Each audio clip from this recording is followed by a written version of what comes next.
ডিমের অনেক রকম রেসিপি তো তোমরা এর আগে বাড়িতে ট্রাই করেছো, বাট আমার মতো করে এইভাবে তোমরা ডিমের এই রেসিপিটা বানিয়ে দেখো। খেতে তো লাগবে দারুণ টেস্টি, একদম রেস্টুরেন্টের মতো স্বাদ পাবে বাড়িতেই, আর সামান্য কিছু উপকরণের মধ্যেই এটা তোমরা বানিয়ে ফেলতে পারবে। আজকের রেসিপি এগ দো পেঁয়াজা। তো চলো দেখে নিই কীভাবে বানাই। এগ দো পেঁয়াজা বানানোর জন্য এখানে আমি 4টে ডিম নিয়েছি। ডিমগুলোকে সামান্য একটু লবণ দিয়ে সেদ্ধ করে নিয়েছি। এখানে কেটে নিয়েছি ক্যাপসিকাম, টমেটো আর পেঁয়াজ কিউব করে কেটে নিয়েছি, আর সামান্য একটু রসুন কুচিও নিয়ে নিয়েছি। আর এখানে নিয়েছি একটা বড় সাইজের পেঁয়াজ কুচি, একটা বড় সাইজের টমেটো কুচি, আর 4-5টা কাঁচা লঙ্কাকে মাঝখান দিয়ে চিড়ে রেখেছি। এখন গ্যাসের ওভেনে একটা ফ্রাইং প্যান বসিয়ে দিয়েছি। প্যানটাকে ভালো করে গরম করে নিয়েছি। তারপরে দিয়ে দিলাম সামান্য একটু পরিমাণে সর্ষের তেল। তেলটা গরম হয়ে এলেই তারপরে দিয়ে দিলাম 2টো শুকনো লঙ্কা। শুকনো লঙ্কাটাকে হালকা একটুখানি ফ্রাই করে নিলাম। তারপরে দিয়ে দিচ্ছি পেঁয়াজ কুচি। পেঁয়াজটাকেও লাইট ব্রাউন করে ভেজে নেব। তো এখন আমি পেঁয়াজটাকে ভেজে নিচ্ছি।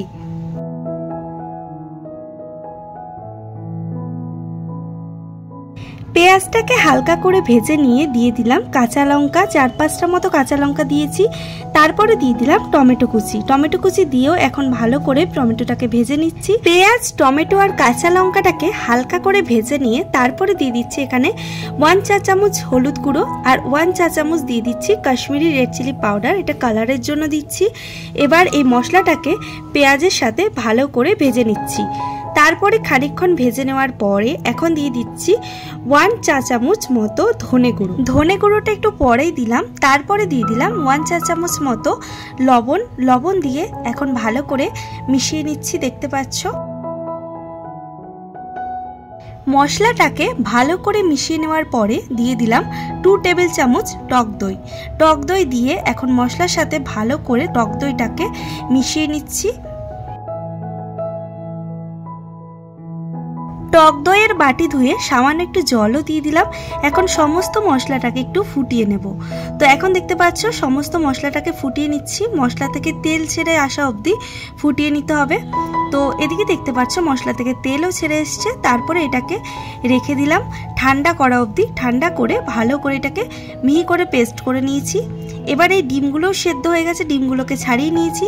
দিয়ে দিলাম 1 চা চামচ লবণ, 1 চা চামচ হলুদ গুঁড়ো আর সামান্য একটু পরিমাণ দিয়ে দিলাম কাশ্মীরি রেড চিলি পাউডার দিয়ে এখন এটাকে ভালো করে মেখে নিচ্ছি। এবার গ্যাসের ওভেনে একটা কড়াই বসিয়ে দিয়েছি। কড়াইটাকে ভালো করে গরম করে নিয়েছি। তারপরে দিয়ে দিলাম সামান্য একটু পরিমাণে রিফাইন্ড অয়েল। তেলটাকে ভালো করে গরম করে নিয়ে এবার দিয়ে দিচ্ছি ডিমগুলোকে একটু হালকা করে ভেজে নেব, একদম কড়া করে কিন্তু ভাজবো না। ডিমগুলোকে উল্টে পাল্টে একটু হালকা করে ভেজে নেব।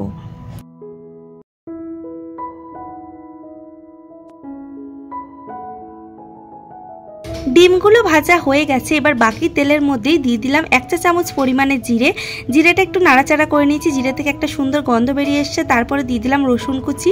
রসুনটাকে একটু হালকা ভেজে নিয়ে তারপরে দিয়ে দিলাম কিউব করে কেটে রাখা পেঁয়াজটাকে দিয়ে একটু হালকা করে ভেজে নেব। একদম কিন্তু এটাকে বেশি ভাজবো না, হালকা একটু সটে করে নেব।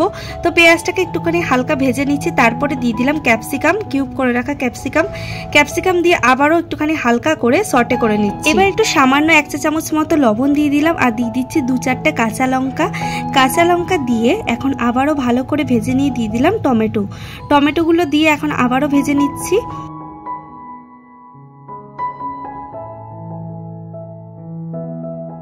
তো সমস্ত কিছু ভেজে নেওয়ার পরে একটু কালারের জন্য দিয়ে দিলাম কাশ্মীরি রেড চিলি পাউডার দিয়ে আবার একটুখানি হালকা ভেজে নিয়ে এগুলো একটা বাটির মধ্যে তুলে নিলাম।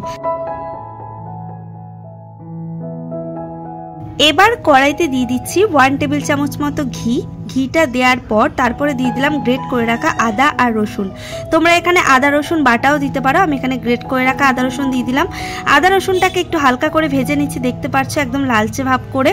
তারপরে দিয়ে দিলাম পেস্ট করে রাখা মশলাটা, যে মশলাটা পেস্ট করে রেখেছিলাম প্রথমেই, তো সেই মশলাটা দিয়ে দিলাম। মশলাটা দিয়ে এখন ভালো করে মশলাটাকে কষিয়ে নিচ্ছি। মশলার বাটি ধুয়ে সামান্য একটু জলও দিয়ে দিলাম। এখন দেখতে পাচ্ছ মশলাটাকে ভালো করে মিশিয়ে নিচ্ছি। মশলাটা ভালো করে কষিয়ে নিয়েছি। এবার এবার দিয়ে দিচ্ছি ভেজে রাখা পেঁয়াজ, টমেটো আর ক্যাপসিকাম দিয়ে এখন মশলার সাথে ভালো করে পেঁয়াজ, টমেটো, ক্যাপসিকামটাকে মিশিয়ে নিচ্ছি। এখন এটাকে একটুখানি হালকা করে ফুটিয়ে নেব। তো যতক্ষণ মশলা থেকে তেল ছেড়ে আসছে ততক্ষণ অবধি ফুটিয়ে নিয়েছি। তারপরে দিয়ে দিলাম ভেজে রাখা ডিমগুলো দিয়ে এখন সমস্ত মশলাটার সাথে ডিমগুলোকে মিশিয়ে নিচ্ছি। তো এখন আরও 2 মিনিট মতো এটাকে কষিয়ে নেব। আর হ্যাঁ, এই রেসিপিতে আমি যা যা ইনগ্রিডিয়েন্টস ইউজ করেছি সমস্তটাই ডেসক্রিপশানে দেওয়া রয়েছে, তোমাদের যদি কোনো অসুবিধা হয় তোমরা চেক করে নিতে পারো। মশলা থেকে তেল ছেড়ে দিয়েছে, এবার আমি দিয়ে দিলাম উপর দিয়ে ড্রাই রোস্ট করে রাখা কসুরি মেথি, 1 চা চামচ দিয়ে দিলাম গরম মশলা গুঁড়ো আর একদম ফ্রেশ ধনেপাতা ছড়িয়ে দিলাম।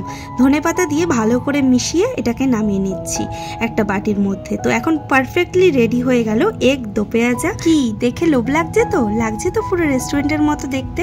আর দেখতেই পেলে তোমরা কতটা সহজে আমি এটা বানিয়ে ফেললাম। সামান্য কটা উপকরণে, ঘরে থাকা উপকরণের মধ্যেই কিন্তু এটা বানিয়ে ফেলেছি। তো কেমন লাগলো আজকের এই রেসিপিটা অবশ্যই কিন্তু তোমরা কমেন্ট করে জানিও। আর এই ভিডিওটা ভালো লাগলে একটা লাইক করে দিও। যারা যারা এখনো পর্যন্ত চ্যানেলটাকে সাবস্ক্রাইব করনি তারা প্লিজ চ্যানেলটাকে সাবস্ক্রাইব করে আমার পাশে থেকো। আর এটা আমি ফ্রাইড রাইসের সাথে পরিবেশন করেছি। ফ্রাইড রাইসের ভিডিওটা নেক্সট ভিডিওতে আসছে, তোমরা চাইলে দেখে নিতে পারো। তো দেখা হচ্ছে নতুন কোনো রান্নার রেসিপির সাথে। ধন্যবাদ।